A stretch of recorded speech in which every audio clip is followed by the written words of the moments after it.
the biggest news that has taken place in boxing, in my opinion, over the last week or so, is the announcement that Xander Zayas is going to be putting his WBO and WBA titles on the line. And who's he stepping in the ring with?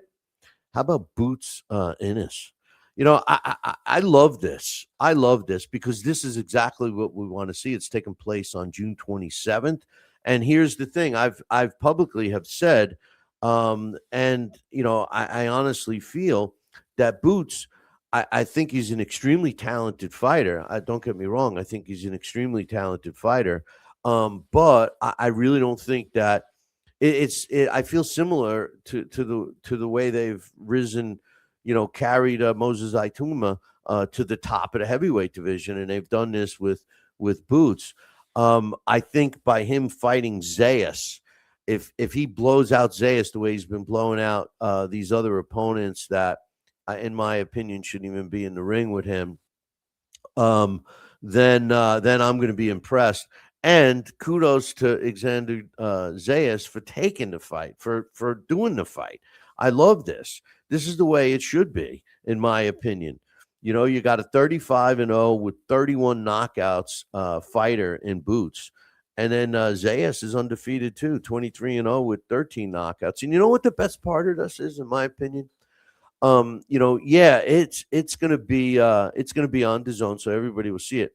But it was just announced that Bob Arum signed a deal. They've all signed deals with the zone, but it was just announced that Bob Arum signed a deal, and that's who Zayas is with. They've been with him for his whole career, or at least since he's been a teenager.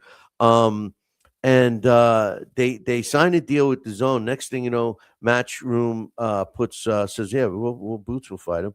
I like that. I think that that's the way it should be. Young fighters fighting each other. I mean, geez, what's better than that in boxing? You know, so Zayas and Boots, yeah, I'm gonna be loving this when they get it. And where's it going to be taking place? It's going to be taking place in Brooklyn, and you know, in New York. It's hard to do fights in New York um, as a promoter. It really is.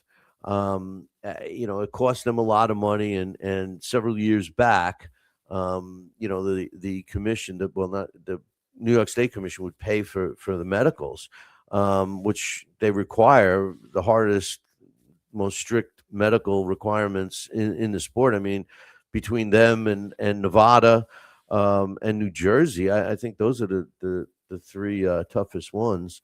But